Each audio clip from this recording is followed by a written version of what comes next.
Guys, what's going on? Welcome to Serial at Midnight. My name is Heath, and in this video, we are going to be discussing the latest, the newest, the coolest releases from ClassicFlix.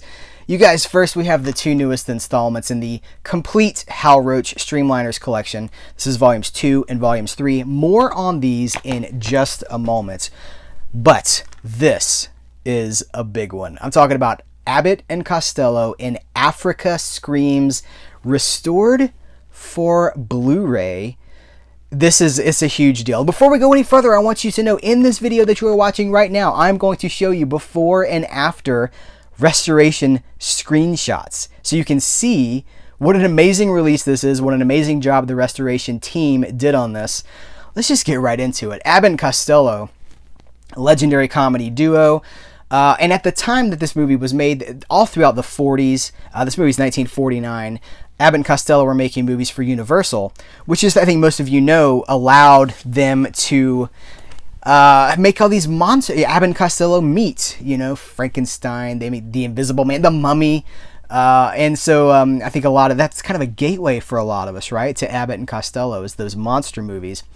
But towards the latter part of the 40s, they were allowed to go make some independent movies outside of Universal. I think it was one per year. There's actually a story on the back of the box here, kind of giving us the whole history of this release, this movie. So they go make these independent movies. This movie, 1949, comes out. It's a great movie. It's a great Abbott and Costello movie. If you like Abbott and Costello, if you think they're funny, this is certainly no different. It's Abbott and Costello in the jungle. There's lions. There's Clyde Beatty. It's got Shemp from the Three Stooges. It's got Joe Besser in it as well. So it's got some Three Stooges, I was going to say royalty, but there's mixed opinions on these guys.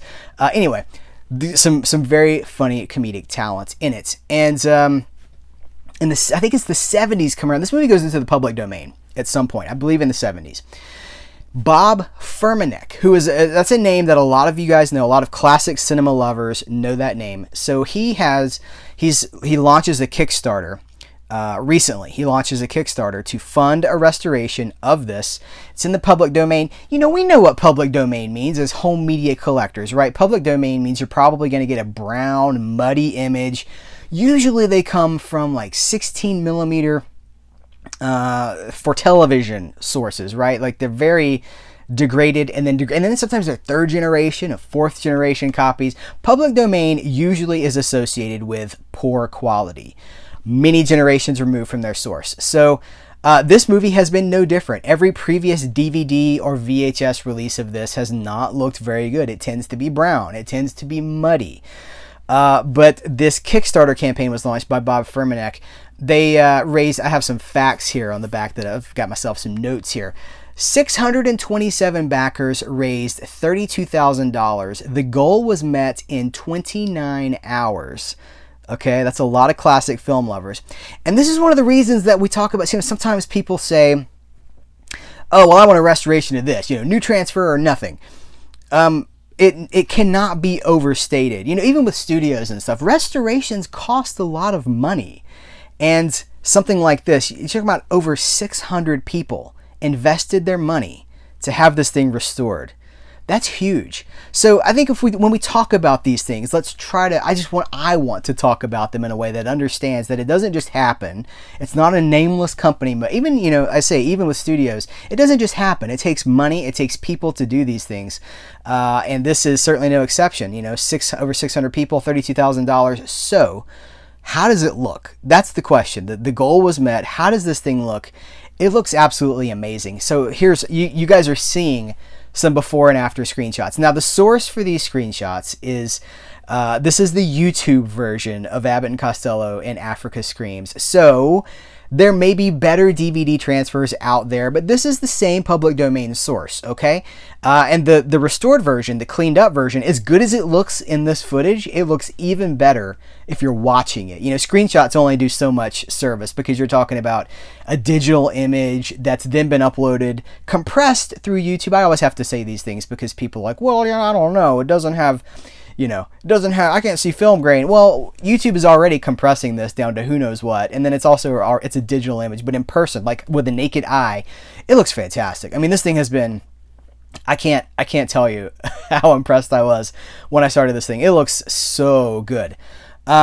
So I have to say, please support this release. This is an amazing release that ClassicFlix has put out on Blu-ray. This is a limited edition. I have to tell you, this is a limited edition. The Blu-ray is limited to 2,500 copies, and there's a DVD version as well, and that is limited to 1,000 copies. It's loaded. That's another thing I haven't. Maybe I've showed you guys the back of the box here, but the extras, the bonus features here. I have not listened to the commentary yet, but it has an audio commentary by Abbott and Costello historian Ron Palumbo. It has the Rubdown sketch, a 1953 live television sketch that is it's really, really funny.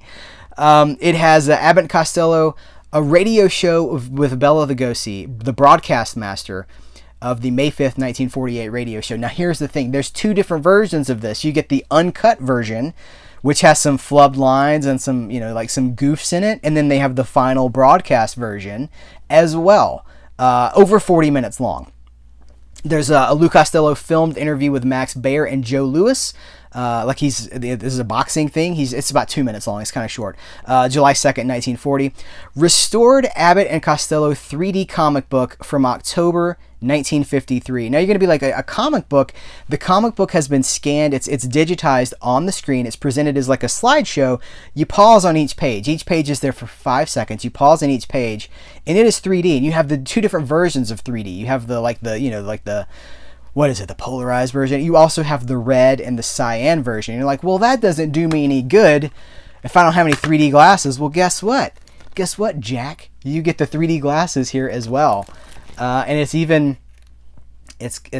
Super Sight 3D goggles from carlscomics.com. I did not have to open these because I have 3D glasses around the house, like like some people have, like, I don't know, chewing gum. What do you have around the house all over the place? Snacks, goldfish crackers, I don't know.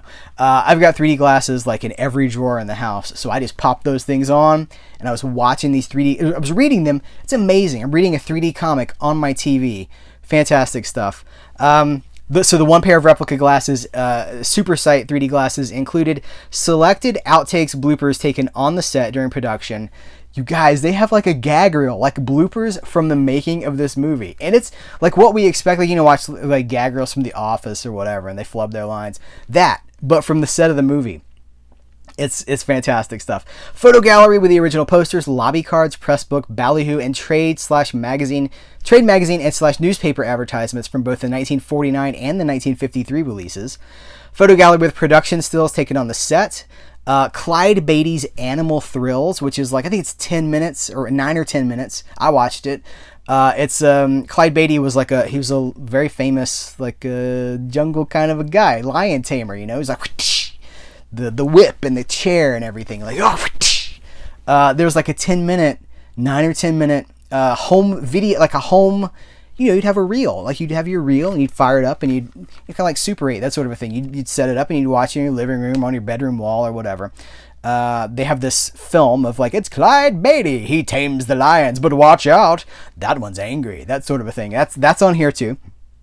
The Cinecolor trailer for El Paso from 1949, and a Super Cinecolor trailer for Jack and the Beanstalk from 1952. So this is loaded, and hear me, it's limited to 2,500 units. I highly encourage, listen, I've seen the response to the Three Stooges videos. We've talked, like, anytime we talked about Three Stooges, we talked about Laurel and Hardy. I know you classic fans are out there, so let's support this release for ClassicFlix. It really is absolutely fantastic. So I also want to talk about these two Streamliners collections, because I love these Streamliners collections.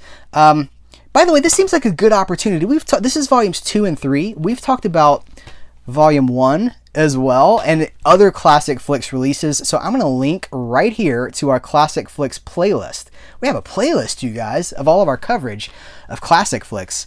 But these are the Hal Roach Streamliners. Hal Roach, so many of you guys know this. I don't have to tell you, but not everybody does, and I don't want to leave anybody behind. Hal Roach, legendary producer, executive, this genius of comedy, of just of movies in general. But I think we kind of associate him with so many of the comedies. Laurel and Hardy, he was associated with them. Thelma Todd, Patsy Kelly, The Little Rascals. I could go on and on. But the thing is, he revolutionized the system called the Streamliner.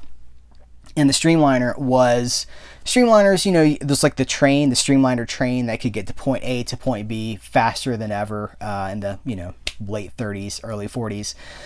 So he comes up with this idea. He kind of sees that the short format comedy feature is kind of dwindling. So he comes up with this idea of like 45, 55-minute movies that could play on a double bill. You know, they could be part of a double feature, or they could just be sent to, you know, there's rural theaters all over the country that would play things that maybe did not play in the bigger houses. You know, there was different kinds of theaters. And so he's looking to serve all these different kinds of theaters. And so these Streamliners, there are 22 of them in total. In between, so here we have Volume 1. This is the Dodo and Ames films. This is like wartime comedies with Tracy Sawyer and Tracy and Sawyer. Wartime comedies, again, all under an hour. Volume 2 is the Westerns. So these are, you know, lighter, quick, fun Westerns that are like 45 minutes. You know what, I'll tell you what they are, because you can see this is a single disc collection. These are the names of the features in each volume. So we have Dudes Are Pretty People, 1942, 46 minutes. We have Calaboose, which is 1943, 45 minutes.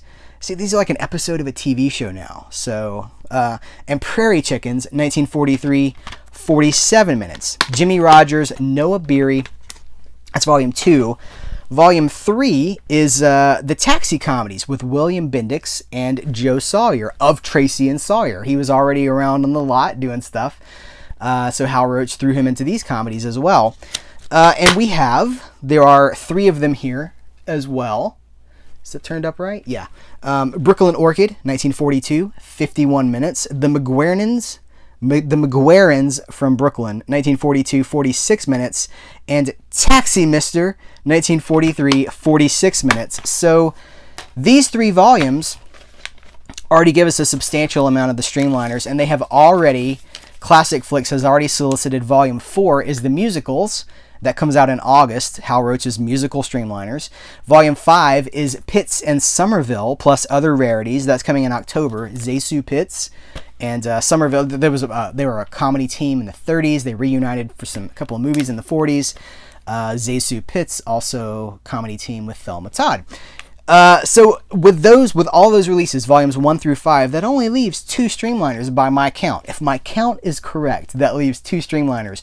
What will they be, and when will they be coming?